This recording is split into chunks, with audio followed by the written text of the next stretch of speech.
completed the sweep today. Yeah. Nice weekend for you guys, 5-game winning streak now. Just talk about how nice it was to see your guys step up on Saturday and Sunday to kind of take care of the series. Well, no, I thought it was really good. I mean, offensively, it was awesome. Just baseballs being hammered up the middle of the field, and especially the one inning we got 2 quick outs, and then Noah hit a double, and then hit by pitch, and then another double, and then I think a base hit. So it was, doing that with 2 outs is tough. It was in a close game too, and then to kind of separate yourself was awesome. So I thought the offense was phenomenal. Really, really good at bats the whole weekend. Our left-handed relievers were phenomenal. Sloan yesterday, obviously Brassfield today. So really, really good job. You look at it today in terms of Brassfield, and obviously Baumler didn't go the way you wanted to, and then you see Stroh Snyder and Franco and those guys. It's pretty fun to be able to see those young guys finish off a sweep, and Tony continues to swing the bat well. So really good day all the way around. Yeah, you think about Brassfield and Sloan are both lefties, but they're really different with what they do with the ball. So just can you talk about the variety that you have in the bullpen and how those two guys contribute to that? Yeah, and I think that was part of the deal coming out of the start of the season was we had Sloan. I mean, you want to have some left-handed pitching in the bullpen to be able to offset late in games.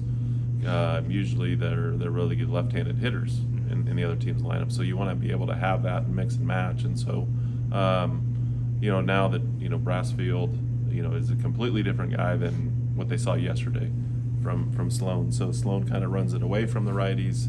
Brassfield kind of runs it more back into the righties. But 2 really good performances by those guys. I think 11 in the third innings combined for those 2 guys, and 14 strikeouts. So couldn't have asked for more. You guys had 7 runs on 2 outs today. Mm-hmm. How much fun is that to see? That's backbreaking really for an opposing team. Is you're almost out of an inning, and then next thing you know, crooked number, a 4 and a 3. So that's what really good offenses do. They don't give up until obviously the third out, and all it takes is like in the one inning was, like I talked about, I think it was in the 7th, Noah's backside double, and then next thing you know, it's like a hit here, hit there, and then it kind of snowballs, and next thing you know, you blink and it's like, holy smokes, 3 runs. That's really tough for an opponent, especially on a Sunday. Usually Sundays are a little bit more offensive, and to be able to do that was very pivotal. I think it's the 3rd time you guys have come back from a 4-run deficit this year. I know that's not ideal for you, but can you just talk about the resiliency of the ball club? Yeah, I mean, I think the big thing is they just keep playing. No matter what it looks like, we always feel really good about being able to bring the tying run to the plate. At some point later in the ball game, even if we're not winning at the beginning, we feel like we just keep playing, and eventually, it's going to fall our way. And earlier we were hitting some balls at people, earlier in the series, and then all of a sudden now at the tail end of it, some of those balls were hit hard and weren't at people. So I think it just comes to the resiliency of the offense and knowing that you're never out of a game, and they did a really good job of kind of bailing us out from a slow start.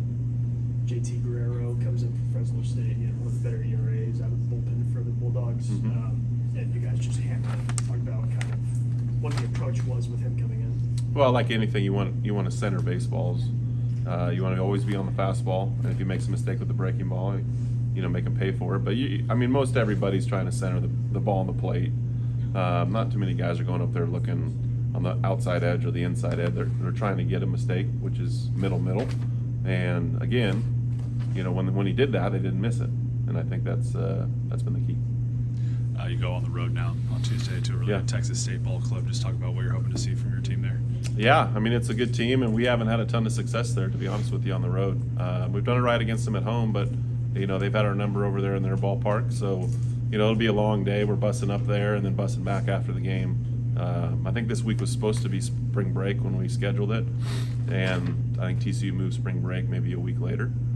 So not ideal in terms of the travel portion of it, but I'm super excited to go, play a former Frog and Steven Trout, and so he always has a really good hard-nosed team, and it'll be fun. It'll be a fun group, and get some of the guys that we weren't able to get in this weekend in terms of the mound, and see where we go from there. All right. Thanks. All right, Mason, just talk about your outing today, 6 1/3. Worked your way out of a little jam there in the 9th, but before that you had retired 17 batters in a row. What was working for you today? Oh man, I feel like the slider is always kind of my bread and butter when it comes to this type of stuff. Oftentimes, I'm just trying to go up there, get the first pitch strike, and then after that I often just go back to the slider down in the zone, and I feel like that was working really well for me today. How much confidence have you gained, your last 3 or 4 outings? You've been pretty dominant out there. I feel like I always have pretty decent confidence. Oftentimes I feel like the results don't really affect how I am as a person, but these last couple outings have really they've been eye-opening for me for sure. Being able to go out there and be able to compete at the Division I level, and being able to get the same guys out, it's been really eye-opening for me for sure. Kirk has talked about kind of pitchers pitching with a lead or from behind. Which do you prefer? Because it seems like you're comfortable with both. I don't think it really matters for me. I like doing both, as you said, but I feel like for me, being able to pitch from behind, I feel like gives me more of a competitive nature, But however, I do enjoy pitching ahead just because I like to stay ahead, kind of shut them down. So let's talk about this offense for a second. They put up 12 runs today, including a 4 spot with 2 outs there in the 7th. How much confidence does that give you, knowing that they can get you a ton of runs just at any given moment? I've always been confident with my offense. I feel like we have some competitors out there for sure. Being able to go out there and they're able to compete and everything, and I knew that they were able to score some runs if I was able to go out there and put up a couple zeros. You're part of a pretty impressive freshman class as well. Your fellow freshman Noah Franco had a pretty good day hitting the ball. Just talk about him and the rest of y'all's class. Oh, Noah, where do I even get started with him? I've been playing with him for a minute now, and he's just, every time I play with him, he's always a dog out there. Being able to compete with him and even against him, he's always a tough out to have. He has a really solid approach at the plate, and also he's able to go up there and throw gas and strike out the side. So it's pretty awesome to be able to play with a bunch of those guys for sure. Is it nice watching him hit off other people after you went against him all fall? Oh my gosh, it's so much better being able to have him on my team than have to face him in the fall. I'm always up there. I'm like, whenever Noah comes up to play, I'm like, man, how do I get you out? So I can only imagine how it's like for the other team. All right, Noah, 3 for 4 today. Hit the ball hard a couple times there. Just talk about your day at the plate. It was really good to get a reset. I've been struggling for the past couple weeks, and it was more slowing myself down, knowing I'm not really going to get many pitches to hit, and just know to utilize the strike zone and what I want to hit. That was a big thing that me and Mo were talking about, even with Saarloos, and for them to keep having that trust in me and confidence that I will come out of that. And luckily for these past 2 weeks, I've built up a lot of walks on getting on base, and that's really all you could do to be successful with the lineup whenever we have 1 through 9. And just to speak more about that, we have 1 through 15, 16 guys that could just get up to the plate and get a hit whenever you need. You and Strauss-Knight are obviously hitting next to each other in the lineup. You guys were 5 for 8 today. I asked Stro what it was like hitting with you, so can you kind of talk about what it's like to be right there next to each other? If you really look at it, for us two, it's like you have a second top of the order.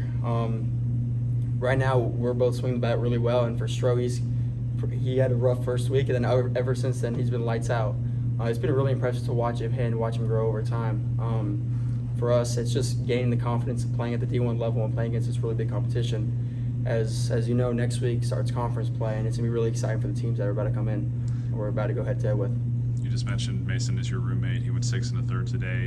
I think he retired 17 in a row at one point. Just talk about his performance today. That's really impressive. For a freshman just to come on the mound, down in the game, he came in when we were down in the game, and he's another guy where you just could get the ball up and be like, here you go, here's the game. And you could put all trust, all hands in bucket with him. His fastball, he could range from 91 to 95, and he could blow it. He could go one pitch 91, next one 95. That's the best part about him. And he was always a tough at bat in the fall. With that slider and cutter mix, it's really impressive to watch him pitch. It's very fun. You guys travel for the first time on Tuesday. You're hitting Texas State, and then as you said, it's a quick turnaround. You play your first conference game on Friday against Arizona. How critical are these games leading up to conference play? Every win matters. Apart from every win, every game matters. And ever since last weekend when we dropped 2 in the big series against Southern Miss, we knew it was time to really step it up at the plate, and we made sure to take that since the first day of practice from this week. And ever since Friday, we've been on top of it offensively. Like, we've been able to produce runs, get on base, and do situational hitting. When at this level, situational hitting is the most important thing. Talk about that. Seventh inning, you get things started with that 2-out double, and it starts to kind of snowball for you guys from there. Just talk about how important that at bat was. It's great when everyone in the dugout is really energetic and has that live energy with them. All you need is one spark, and then after that one spark, a big flame could sprout.